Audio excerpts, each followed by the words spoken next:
వార్తలు వెలుగు ప్రేక్షకులు అందరికీ నమస్తే. తమిళనాడులో కేంద్ర మినిస్టర్ని ఓడగొట్టిందంట ఒక ఆమె.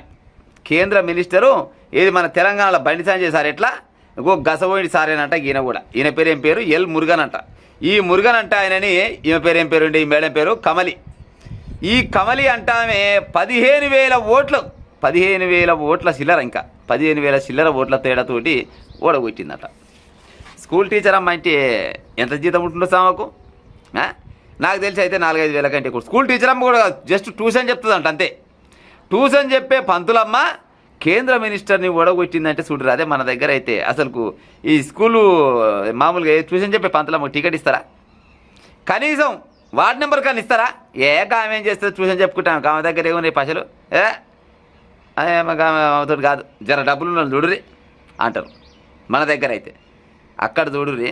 మరి ఎందుకు ఇచ్చిరి ఏమో టికెట్ అంటే విజయ్ మీద అభిమానంతో ఈమె ప్రచారం చేస్తున్నట్టు. ఆయనకు తెలియకుంటేనే విజయ్ అంటే మంచోడు, విజయ్ పార్టీకి ప్రచారం చేయాలని ప్రచారం అవంతలామం చేసుకుంటూ పోతూనే ఉంది. ఆ విషయం ఆడబోయి విజయ్కి తెలిసిందట.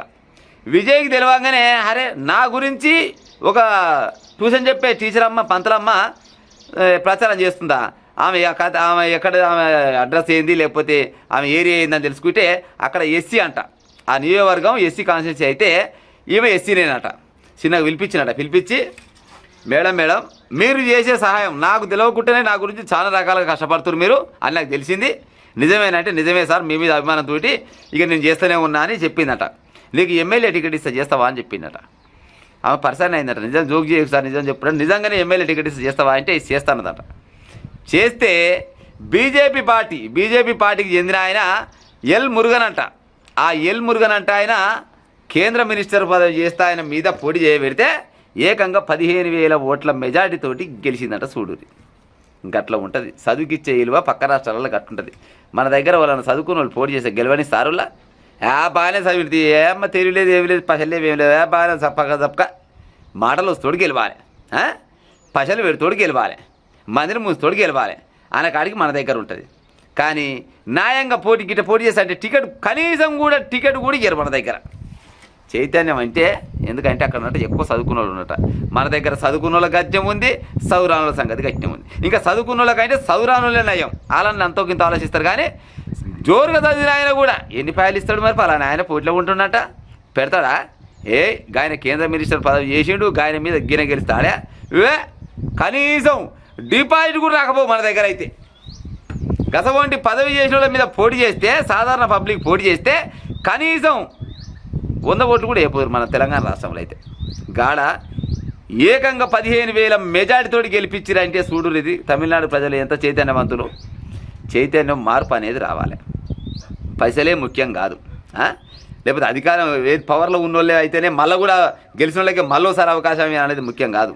కొత్తలోకి అవకాశం ఇస్తుండాలి, జ్ఞానవంతులకు అవకాశం ఇస్తుండాలి, చదువుకున్నోళ్ళకి అవకాశం ఇస్తుండాలి. ఇస్తే సమాజంలో మార్పు అనేది వస్తుంది. గట్లయితే ఏమైనా మారుతుంది. కానీ ఏమైనా అయ్య దిగితే కొడుకు ఎక్కాలి, కొడుకు దిగితే కోడలు ఎక్కాలి, కోడలు దిగితే మనవడు ఎక్కాలి, మనవడు దిగితే మనవరాలు ఎక్కాలి. ఒకటే పని తలుతారు మన దగ్గర పాడైపోను. ఆడు 1,00,000 కోట్లు మూస్తాడు, ఆ తర్వాత ఆయన కొడుకు వచ్చి మరో 1,00,000 కోట్లు మూస్తాడు.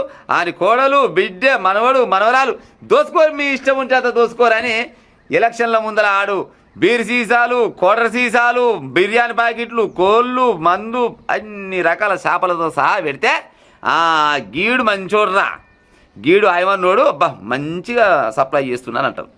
వేటికి ముఖ్యం చెప్పేది? తింటివి తాగితివి పొద్దుగాల గిది పోతివి అయిపోయానా? మరి 5 ఏళ్ళు మరి పని చేయాలని చేస్తారు వాళ్ళు. మీకు విచ్చలవిడిగా అంటే ఇష్టం వచ్చిన రకంగా పైసలు వంచి, మద్యం వంచి, కూర వంచి, నార వంచి, కళ్ళు వంచి ఇవన్నీ వంచినాక వాడిని రేపనాడు పని చేయమంటే ఏం చేస్తారు చెప్పు? ట్యూషన్ మాస్టర్ అంట. ట్యూషన్ చెప్పుకుంటామే. మొత్తం కూడా స్కూల్ చెప్పదామే. కేవలం ట్యూషన్ చెప్తా అంటే 2-3 వేల నుంచి 5,000 మధ్యలో ఉండొచ్చు ఆమెకు. గంతకంటే ఎక్కువ రాకుండొచ్చు. గసవంటి ఆమెని విజయ్ గుర్తించి ఎమ్మెల్యే టికెట్ ఇస్తే ఏకంగా బంపర్ మెజార్టీతోటి 15,000 మెజార్టీతోటి గెలిపించారంటే నిజంగా తమిళనాడు ప్రజలు ఎంత చైతన్యవంతులు. మన దగ్గర కూడా మార్పు రావాలి. గసవంటి మార్పు వస్తే రాష్ట్రం బాగుపడుతుంది. రాష్ట్రంతో పాటు అన్ని రాష్ట్రాలతో పాటు దేశం కూడా బాగుపడుతుంది. అవునా కాదా చెప్పురి?